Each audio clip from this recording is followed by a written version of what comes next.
garapalan pa rin yung paniningil nitong peso wallet at yung credit cash na kahit nasanabi na okay lang naman maningil, totoo lang. Pwede pa rin naman silang maningil dahil meron silang mga collection agencies na pinagpasahan. Ang problema, yung mga nangongolekta pa rin sa kanila, nagbabanta pa rin at nangaharas doon sa mga hindi pa rin nakabayad dito sa mga na-raid na ula.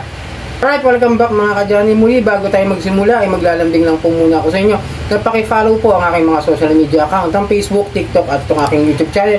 Paki-like na rin po, share at hit nyo yung notification bell para updated po kayo sa mga videos na ginagawa natin dito about sa usapang online lending app. So, pasensya na doon nakapag-upload kagabi. Totoo lang, hanggang ngayon wala kaming kuryente.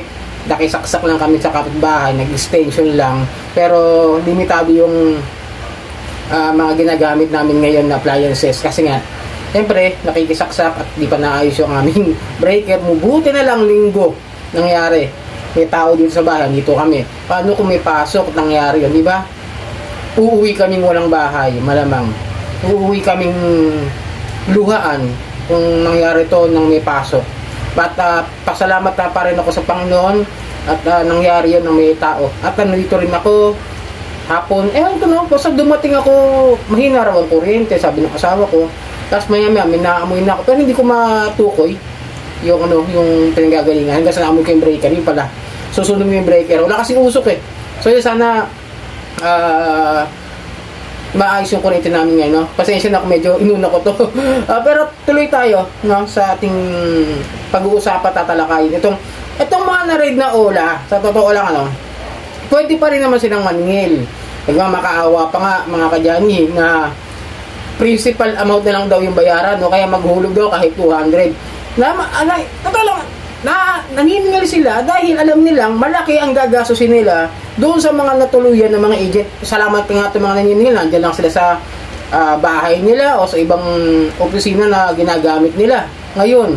Kasi yung 117 ililipat na sa BGMP yun, hinihintay nilang yung commitment order na galing sa korte para mailipat na ng tuluyan doon sa Oblo.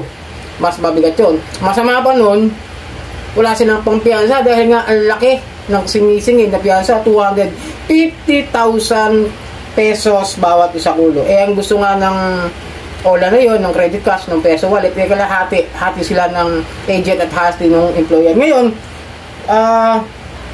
tinignan ko kung magkano yung gagastusin nila talaga kung sakasakaling 250,000 ang babayaran nilang bail sa bawat empleyado nila at kung yun ang susundin nila, yung employer, lumalabas na sa 117 katao, ang babayaran ng OLA na yan is 29,250,000.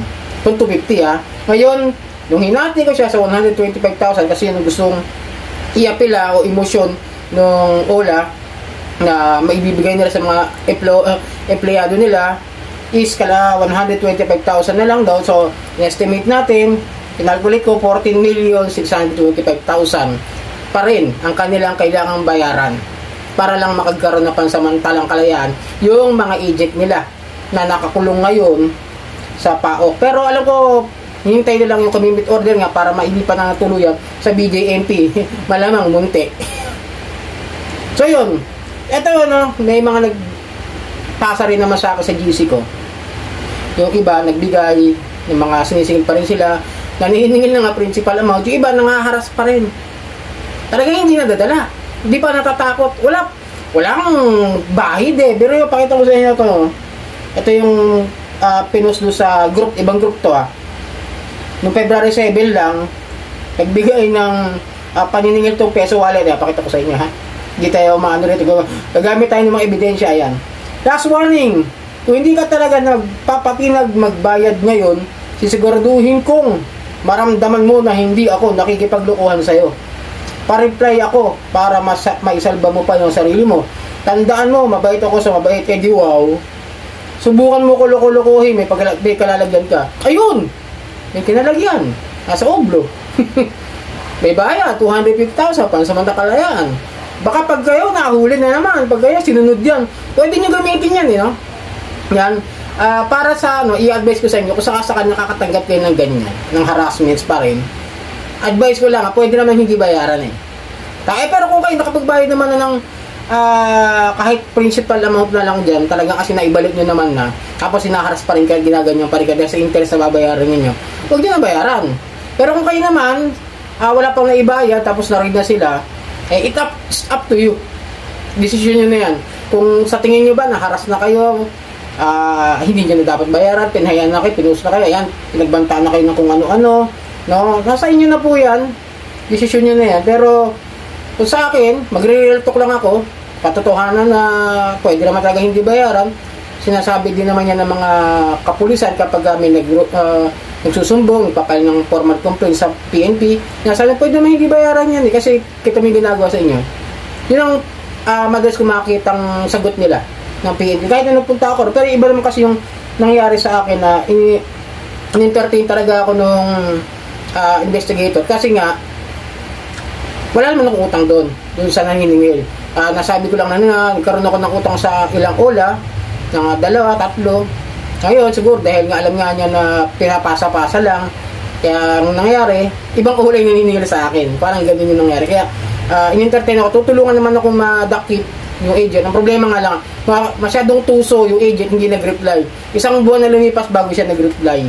Nung tinatarget na namin na ma-interrupt namin sa mga messages kung saan namin pwedeng makuha yung mga number o yung mga Gcash na pwede niyang isubmit para maipasa sa investigador. Yun.